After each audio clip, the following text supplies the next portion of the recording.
इस इन्वेस्टिगेशन में बड़े बड़े सांप, बड़े बड़े अजदहा शामिल है। पुलिस जो है वो इतने बड़े अजदहाओं का भी हाथ नहीं डालेगी, मुकम्मल प्रूफ से हाथ डालेगी। ये एक बहुत बड़ा लेसन दे दिया एहसन शाह ने कि अब लोगों का दोस्ती पे एतबार ही उठ गया, लोगों का हर चीज़ से एतबार उठ चुका है। आखिर देखे ना, पहले हकूकुल इबाद और हकूकुल्लाह होते थे। हकूकुल इबाद की बड़ी अहमियत है, हकूकुल्लाह तो बाद में आते हैं। हकूकुल इबाद कि मेरे अगर हमसाया खुश नहीं है तो मैं, अल्लाह भी मुझसे खुश नहीं होगा। ऐसा ही है। आधी रात को तकलीफ होगी तो मेरा हमसाया बाहर आएगा, मेरा हमसाया देखो मतलब साहब आपके भाई वाले तो उधर गाँव में होंगे, दूर होंगे। आधी रात को तकलीफ होगी, आप किसी हमसाया को या किसी दोस्त को फ़ोन करेंगे कि यार मेरा मसला हो गया, उनसे डरोगे, उसे फ़ोन नहीं करोगे। तो मेरी पंजाब पुलिस, मेरी OCU के हेड से अपील है कि इसको निशाने इबरत बनाया जाए और मज़ीद तफ्तीश जो है वो ये भी पता लगा हमें कि जो बलाज के जो घर वाले हैं, पुलिस को डाउट जा रहा है कि जो अंदर और मुलाजमीन हैं या एहसन शाह के साथ जो और लोग हैं या बलाज के साथ जो और लोग अटैच थे उनको भी शामिल तफ्तीश करने का सोचा जा रहा है। इस मामले में कुछ लोग और भी हैं, कहते हैं कि कुछ और लोग जो सियासी ताकत रखते हैं वो भी शायद इस मामले में इन्वॉल्व हैं। अभी ये गुत्थी सुलझी नहीं है, अभी तो सिर्फ एक चैप्टर ओपन हुआ है, अभी तो और भी बड़े चैप्टर्स ओपन होने हैं, फिर जाके ये मामला हल होने हैं। जो अमीर बिलाज के एक दादा हैं बिच्छू पलवान, उसके मैंने एक इंटरव्यू में सुना है। दादा नहीं है वो, उनके अजीज है। उनके अजीज हैं। हाँ, दादा उसका नहीं भी है। मैंने एक इंटरव्यू सुना है, वो कह रहा है जो तीफी भट्ट और गोगी भट्ट हैं उन्होंने हमारे ऊपर एक तीसरा यानी कि अटैक करवाया। तीसरी नस्ल है ना, देखना पहले बिल्ला पलवान था, फिर टीबू हुआ, फिर बलाज हुआ। लेकिन मेरे जरा ने बताया जो बिल्ले का जो वालिद था, उनका मैं नाम भूल गया हूँ, वो भी पलवान था, वो भी मर्डर हुआ। यानी कि मेरे जरा के मुताबिक ये चौथी नस्ल को मारा उन्होंने। हो सकता है तीसरी हो, लेकिन मेरा जरा चौथी नस्ल कहता है। अब वो उस बिल्ले पलवान के जो वालिद का मैं नाम भूल चुका हूँ, मुझे नाम नहीं उनका आ रहा, लेकिन हुआ वो भी मर्डर ही है। अच्छा, और मतलब साहब बात ये है, ये दुश्मनी जो है ना, ये आ रही है अरसा दराज से। ये दुश्मनी ज़मीन की नहीं है, लोग ज़मीन पे मरते हैं। ये दुश्मनी कोई इश्क मशूकी वाली नहीं है, ये दुश्मनी कोई प्रॉपर्टी की नहीं है, कोई जायदाद की नहीं है, ये सिर्फ एवं चौधराड़ की दुश्मनी है। हाँ, वो उस चौधराड़ की दुश्मनी ने इतने घर उजाड़ दिए। वो बिच्छू पलवान का कहना था कि जो गोगी भट्ट और तीफी भट्ट हैं, इन्होंने हमें फ़ोन पे अपने वजाहत दी थी पहले, जब उनके बिल्ला पलवान कत्ल हुए थे। उन्होंने कुरान शरीफ पे भी कस्में उठाई, कुरान शरीफ भी उठाया कि हमारा इस कत्ल से कोई ताल्लुक़ नहीं। लेकिन चंद रोज़ बाद हमें पता चलता है कि इनका ही हाथ है। मुझे एक पुलिस अफसर ने कुछ रोज़ कबल एक बहुत बड़ी बात की जो कि मेरे ज़हन में आई। उस पुलिस अफसर ने कहा कि जब जहाँ पर इतनी खौफनाक दुश्मनी हो ना, वहाँ पर जब सुलह हो जाती है ना, जिसकी तरफ से पहल होती है वो मर जाना, वो समझे कि उसकी डेथ वो मुकर्रर होगी है कि उसने मर जाना। तो उस पुलिस अफसर का ये कहना है कि जहाँ पे इतनी दुश्मनी हो वहाँ पे सुलह नहीं होती है। अगर वहाँ पे जिस दिन सुलह होगी कत्ल वारत स्टार्ट हो जाएगी। और ये बात मेरे जहन में आई है कि वो पुलिस अफसर बिल्कुल ठीक कहता, मैं मंजा हुआ पुलिस अफसर था, उसने ठीक बात की थी कि ये कुरान को बीच में लाते हैं, जब सुलह करते हैं तो उनमें से एक बंदे का जो खाता होता है वो लिखा होता है इन लोगों को जो दो जहानों का मालिक है, गवाह है, उसकी भी ख्याल नहीं होता। अल्लाह ताला जो है वो इन पे अपनी रहम करे। लेकिन वो लोग, वो उनका कहना था कि ये दुश्मनीदार लोग जो हैं ये जब तक सुलह नहीं करते, जब तक अपनी अना में रहते हैं, ये बचे रहते हैं, बुग़्ज़ रखते हैं। इनका बड़ा बुग़्ज़ है अंदर। मदर साहब, मैंने तो बड़े बड़े ज़िलों में देखा कि लोग खाना काबा जाके सुलह कराते हैं। शेखपुरा में एक बड़ा वाक़या हुआ, सुलह होगी, उनके घर में शादी थी, मुखालफिन उनके घर में घुस के उनको बेहोशी की दवाई दे के उसके बाद उनको मुंह के ऊपर, सरों के ऊपर फायर मारे हैं। जब पुलिस मौके पे गई तो उनके सर नहीं पहचाने जा रहे थे ये बंदा कौन है। ये हमारी जो कौम है वो ऐसी है, जालिम कौम है, ये बंदे को बंदा नहीं समझते।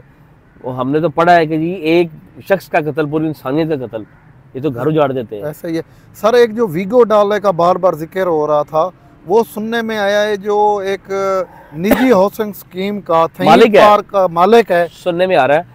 अभी तक कंफर्म नहीं हो रहा, अभी तक वो डाला पुलिस ने, वो पहले तो बात है वो पुलिस को डाला ट्रेस नहीं हुआ। ये तो नाम बाद में आएंगे ना, वो किस सोसाइटी वाले का डाला था। खुशी मोहम्मद जो है थीम पार्क, ये अफवाहें अभी कोई कंफर्म नहीं है। तीफी की भी अफवाह है ना कि तीफी कह रहे थे उस डाले में बैठा, तीफी तो बाहर बैठा हुआ है, गोगी रूपोश हुआ है। गोगी का नाम ECL में डाला जा चुका है, वो रूपोश है, इनके नाम डाले भी जाए लेकिन ये बेसबुल बन के निकल जाते हैं। जनाब अगर इनके ताल्लुकात थे, जिस तरह बिल्ले पलवान के पुलिस से बहुत ताल्लुकात थे, तीफी गोगी ये पैदावारी पुलिस की है। अगर आप मुझसे सच पूछें तो पलवान तो पुलिस ही बनाती है ना, पुलिस से बढ़ा के पहलवान है? चले मुझे आप बताएं। नहीं है, नहीं है। अभी मुझे यहाँ पर कोई लूटे, मैंने सबसे पहले 1 पुलिस को बुलाना है कि मैंने अचू तीफी पहलवान को बुलाना, मुझे बताएं आप। नहीं, पुलिस को ही बुलाना। ये पुलिस ही पहलवान पैदा करती है, पुलिस ने ही अब ये पहलवानी खत्म करनी है। और डीआईजी ऑपरेशंस लाहौर ने इलेक्शन से पहले जब एक स्पीच की थी तो डीआईजी की मुझे वो अल्फाज आज तक याद है कि ये जो पहलवान फिर रहे होते हैं तो सबसे बड़ी पहलवान पुलिस है। और डीआईजी के अल्फाज से कि ये जो एसएचओ जो 9-6 की मुझे रख के फिर रहा होता है ना, वो एसएचओ को चाहिए अगर उसके इलाके में कोई पहलवान है तो फिर उसको एसएचओ को रहने का हक नहीं है। और वो ठीक कह रहे हैं डीआईजी साहब कि सबसे बड़ी पहलवान पुलिस है। पुलिस को जहाँ पे पुलिस हो पहलवान वहाँ पे होना नहीं चाहिए। अब जो पुलिस ने एक लिस्टें ली है लोगों की, उसकी फर्दन इन्वेस्टिगेशन जारी है। साहब ये बड़ी पेचीदा इन्वेस्टिगेशन है। ये जो एहसन शाह है ना, एहसन शाह को ये कीड़ा मकोड़ा है, ये पुलिस ने ऐसे उठा लिया इसको, इसके पीछे है कोई नहीं। मुझे बताया एहसन शाह के पीछे किसी ने सिफारिश करनी, किसी ने नहीं करनी। ये अगर हाईफाई होता तो फिर होता। हाँ, पुलिस ने वो गोगी का बहनोई उठाया था, वो बाद में पुलिस ने छोड़ दिया। या तो पुलिस उसको बिठाती ना, फिर तो मजा आता। अभी तो इसमें बड़े रुख चेंज होने हैं, बड़े चैप्टर्स आने हैं। मुल्ज़मान जो हैं, आपको सर लगता है ये कैफे किरदार तक पहुंचेंगे? देखिए जी, मुल्ज़मान को तफ्तीश ने कैफे किरदार तक पहुंचाना है।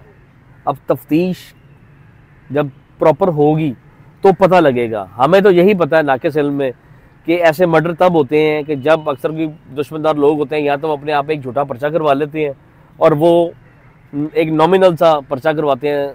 छोटी सी दफ़ा बताऊंगा, 13-20-65 का पर्चा करा के जिसमें अगले दिन बेल होती है, उसमें वो बेल नहीं कराते, वो जेल चले जाते हैं। या 506 के पर्चे में बेल चले जाते हैं, पीछे से मर्डर हो जाते हैं। तो जब वो कहेंगे, अब एफआईआर लॉन्च होती है तो एफआईआर में कहेंगे जनाब हम तो उस दिन जेल में थे, सिर्फ वो 109 में आते हैं, मशरे में आ जाएंगे। हार्डली यहाँ पर भी एक मशरे में ही आएंगे और या अदालत में थे, हम अपनी तारीख या पेशी पे गए हुए थे। जी बिल्कुल। तो ये तो पुलिस ने उनका किरदार जो है उसको डिफाइन करना है कि गोगी तीफी का क्या किरदार है। अभी तो उनके नाम ही आ रहे हैं ना, अभी तो बड़ा स्पेल आ गया बहुत ज़्यादा कि इसकी बड़ा जान पड़ताल होनी है कि यहाँ जिस तरह ये जो स्पारी का लफ्ज़ है ये इंडियन फिल्मों से लिया है। तो ये स्पारी बाहर के मुल्क से चलती है, यूके दुबई से, लाहौर पहुँचते वहाँ पे करोड़ों में चलती है। जब लाहौर के शूटर को दी जाती है तो उसको हज़ारों में आती है, पीछे करोड़ों में डील होती है। तो मैं बता रहा हूँ इसलिए स्पारी ऐसी आती है। पूरे मुल्क से जो अमीर बिलाज के जो चलने वाले थे, जिसको पता चला है, कोई गांव में रहता था, कोई शहर में रहता था, वो फर्दन दुख करने के लिए आ रहे हैं उनके घर में। बिल्कुल आ रहे हैं। हर बंदा इस दुख में शरीक होना चाहता है।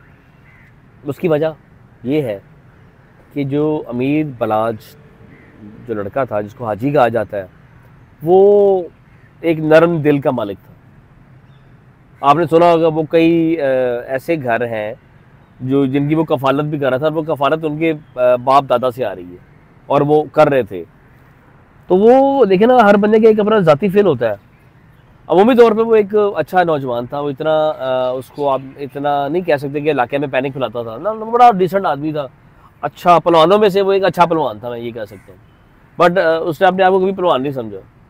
हाँ, उसका कभी भी हमने कोई शिकायत या कोई ऐसी बात ये तो सिर्फ एहसन शाह की वजह से उसका नाम बाहर आ रहा था कि बलाज जो है तो पैसे मंगा रहे हैं, मंगा रहे हैं। बलाज का कभी लिंक नहीं था। एक पर्सनल वाक़े में भी जब हम पर्सनली तौर पे गए वहाँ पे, उसे एक रेफरेंस से उनसे मुलाकात हुई तो उन्होंने कहा कि बलाज कभी ऐसे फ़ोन नहीं कर सकता, और हकीकत भी यही थी। उसका सिर्फ एक नाम ही यूज़ किया जाता था। हाँ जी, सिर्फ नाम ही यूज़ होता। यानी कि एक आवारा से लड़के की वजह से एक हंसता बसता घर बर्बाद हो। जी ऐसे ही है, एक हंसता बसता घर बर्बाद हो गया। बल्कि उसके घर वालों को, इवन उनको भी उठाना चाहिए पुलिस को। मेरी तो ये ख्वाहिश है कि जुल्म किया उस शख्स ने। जो बंदा एक वहाँ से 2 छोटे छोटे बच्चे, हार्डली उसका एक बच्चा होगा 3-4 साल का, 2-2.5 साल का होगा, बड़े मासूम खूबसूरत बच्चे उसके। वो अब क्या कहेंगे कि हमारा बाप कहाँ गया। अभी तक पुलिस की तरफ से कोई गिरफ्तारी नहीं डाली गई, कोई अहम गिरफ्तारी नहीं हुई एहसन शाह के अलावा। अदालत में एहसन शाह को अभी तक पेश भी नहीं किया गया। करेंगे जी, अभी उसकी पूरा दौर उसको पूरी तरह इंटेरोगेट करने के बाद ही पेश करेंगे ना जी। वैसे पुलिस बड़ा फास्ट काम कर रही है इस केस के ऊपर, देखा जाए तो। बिल्कुल कर रही है, पुलिस करना भी बनता है कि ये कोई छोटा मर्डर नहीं है, पाकिस्तान लेवल का मर्डर है। इस मर्डर ने कई लोगों को हिला दिया।